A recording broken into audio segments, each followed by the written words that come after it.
السلام عليكم ورحمة الله وبركاته. طبعا اليوم راح انزل رد على بعض العراقيين اللي نسبتهم 70% اللي هم داخل امريكا، اللي يشكون من امريكا وباقيين بامريكا. انا بس عندي شغلة واحدة اوضح لهم اياها، راح اوضح للشعب للاجئين اللي بتركيا، اللاجئين اللي بالاردن، اللاجئين اللي بالعراق، اللي في يوم من الايام راح يجون لامريكا. اوكي، فراح اوضح لهم شنو امريكا، راح اشرح لكم انتم الخارج امريكا شكل، وال 30% اللي هم على راسي، اللي احبهم واحترمهم داخل امريكا على راسي. الفيديو هذا اهداء من عندي الى صفحه اكبر تجمع للعراقيين بامريكا، لان التعليقات اكثرها قرأتها هناك، فاليوم اني راح ارد عليكم، راح ارد على هاي التعليقات. اخوان العراقي، طبعا نسيت العفو اعرفكم، اخوي ابو طيبه هنا لاجئ صار له 9 اشهر بامريكا، واليوم راح نخلي ابو طيبه يشاركنا باللي شافه بامريكا واللي عاشه بامريكا، شنو فرقه عن العراق.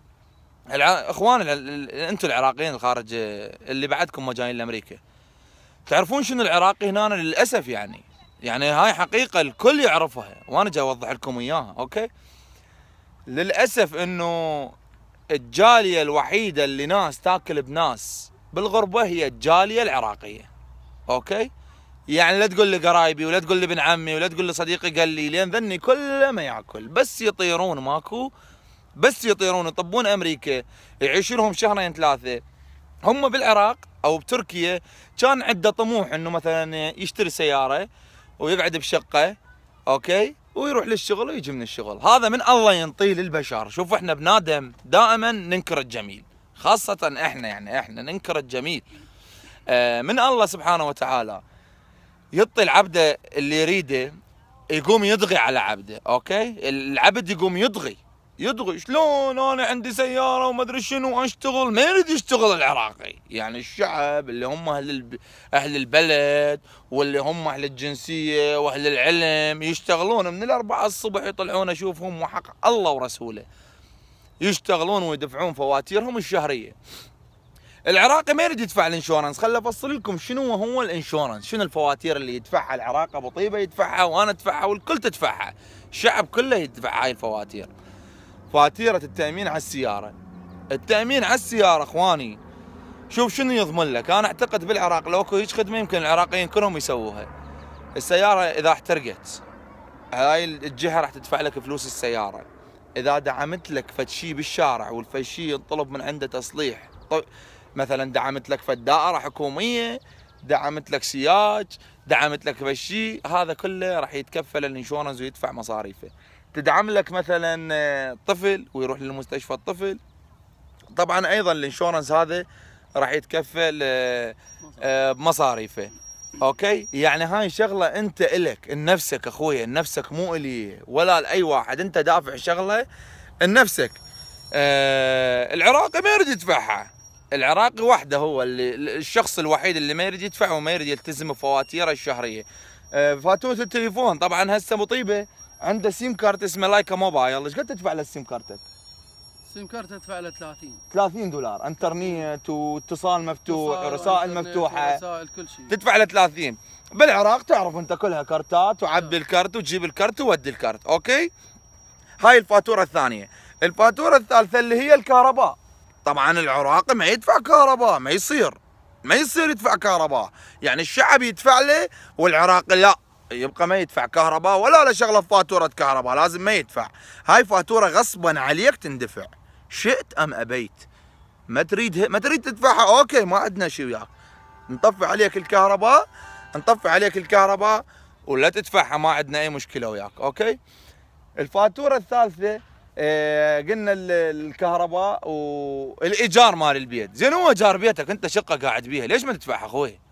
ليش يعني مثلا من ورا خشمك؟ لا، غصبا عليك.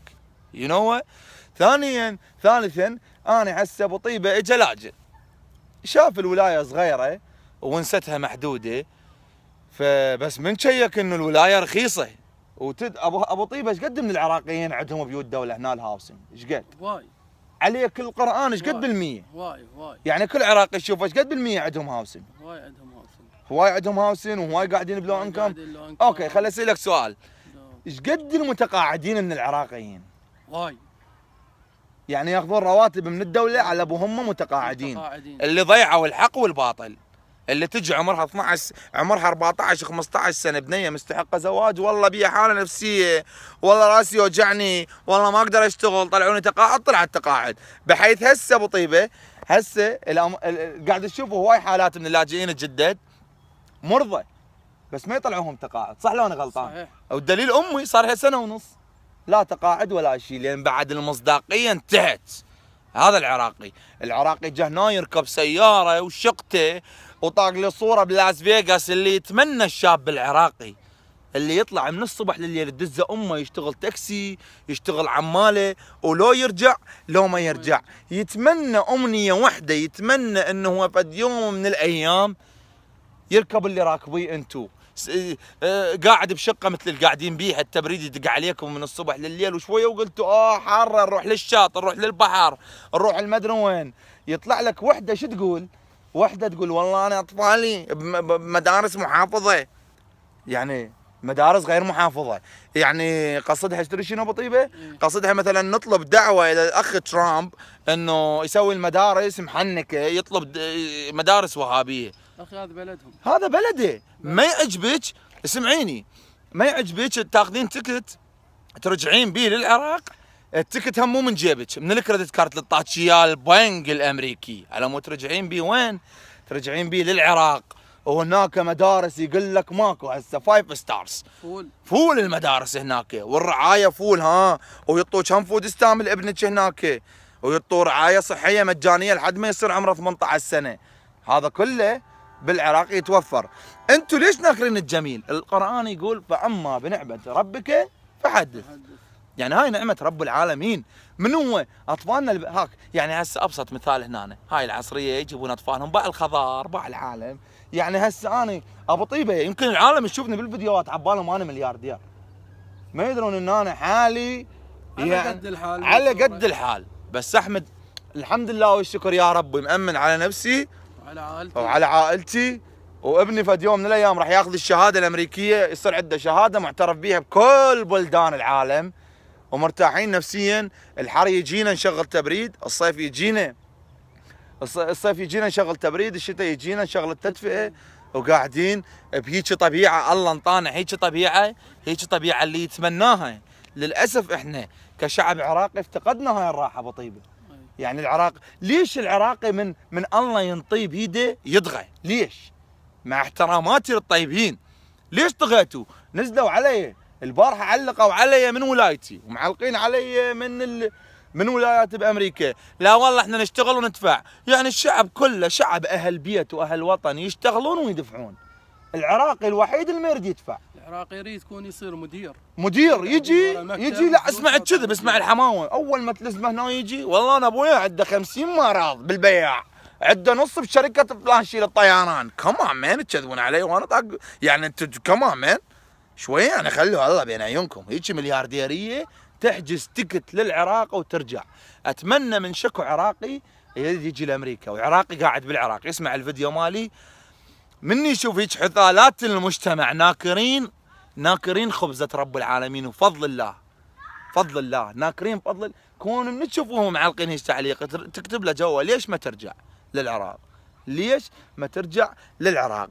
قاعدين وفايخين يابا تشتغل. لا والله ما اشتغل هنا، بابا مدير، بابا ما ادري شنو. زين ابو طيب اريد اسالك سؤال، انت هسه لاجئ، انا اريد اقول لك شغله، ليش ما تروح تقعد بلوس انجلوس ايجار شقه ب 2500؟ ليش ما تروح تقعد؟ رجال انا على قد الحال، وهاي ورد اعيش مدينه بسيطه، الدولار يفيدنا ارد اعيش. هم جايين، واحد قاعد لي بلوس انجلوس، واحد قاعد لي بنيو جيرسي يروح يقعد ويسوي لي والله احنا لا ما تكفينا، ما يطلع لنا المدري شنو. كمان مان، يعني الله بين عيونك. اللي يريد شيء شوف انت باكر تروح هسه عندكم جوجل، انتم تقدر تطلع بالجوجل شنو الولايات السهله بيها معامله بيوت الدوله او معامله شقق الدوله، تقدر تطلعها بالجوجل وتروح تقعد بيها وانتهى الموضوع. انت فايخ، احنا مو فايخين عمي، كفيلكم العباس، احنا عايشين يوم بيومه، احنا مو فايخين، وحق هذا الله اللي فوق راسي، عايشين يوم بيومه. بس شو نسوي؟ نحمد الله صبح وليل وظهر الحمد لله عن النعمه اللي احنا بيها، اللي محرومه منه هواي من اطفالنا من شبابنا، اللي تدزه امه للعماله يطلع بالاربعه على مود يجيب 20,000 يرجع بتابوت. صح لو انا غلطان؟ صحيح. هذا الكلام. من هو من الشباب العراقي محصل اللي الشباب بامريكا حصلته؟ الاحترام، الشغل، جرين كارته بجيبه، ضاجه والله ها نروح لكندا، ها نروح للمكسيك، وسائل الراحه موجوده كلها، الاوروبا 51 ولايه تفترون بها انتم تتونسون، وما تحمد ربك وتشكره. والله ندفع فواتير، والله القانون ما ادري شنو، امريكا بها سلبيات.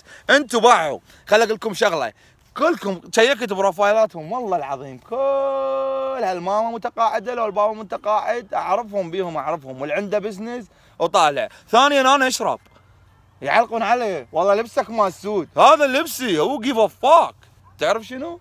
هذا لبسي والله العظيم، يعني هذا لبسي انا شنو والله البس لك بنطلون ضيق ما يقعد علي. يعني غير اتهم شلون انا مثلا البس، هذا لبسي. اشرب انا ما اصلي، بس احمد الله صبح وليل على النعمه اللي انا بيها. شو عليكم بي اشرب ما اشرب؟ شكلك مال المكسيكان، ليش انت تخربه بالفيديوهات؟ هاي اللي قدرت عليه؟ وش بيهم المكسيكان؟ روح قدام مكسيكي انت واغلط عليه اذا انت هيك مراجل عندك. الفيديو هذا جرد، الكل واحد علق، هاي اجوبتكم هنا. اوكي، بنهايه الفيديو باع اخوان العراقيين اللي برا، هذا رجال اجى صار له 9 اشهر، كسر مساعداته وما راد مساعدات، راح يشتغل، عليك بداعة جهالك. ايش قد نسبة عيشتك بامريكا بيها معاناة؟ لا.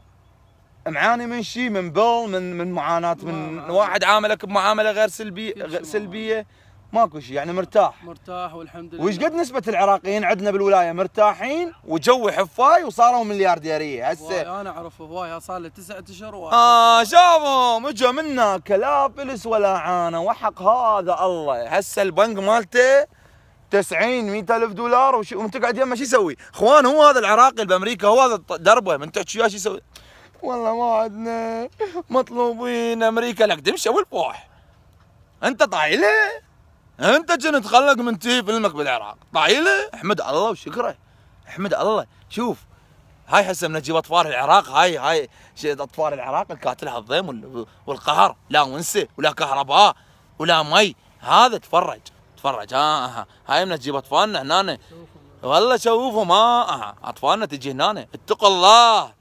وللعلم اي واحد يقول كذب ما كذب، طلعني مكذب، موضوع تعبان، راح اوضحكم.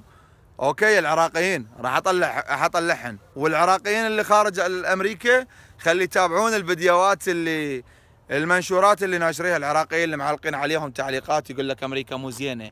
امريكا بلد الحريه وبلد الاحترام، اللي عجبه يبقى هنا واللي ما يعجبه يرجع وين؟ من حيث ما اتى. للاردن ما يقدر يشتغل، التركيه كانت للفقر حاصرين بمحافظه، بلبنان يرجع. اوكي لا تخربون واس العالم اللي جاي. تقبلوا تحياتي اخوكم احمد الساعد، وتحيات اخونا ابو طيبه الشمري، وتحياتي الاخوان العراقيين المتابعين والطيبين، ولا تنسون الاشتراك بالقناه، وتحياتي لكم.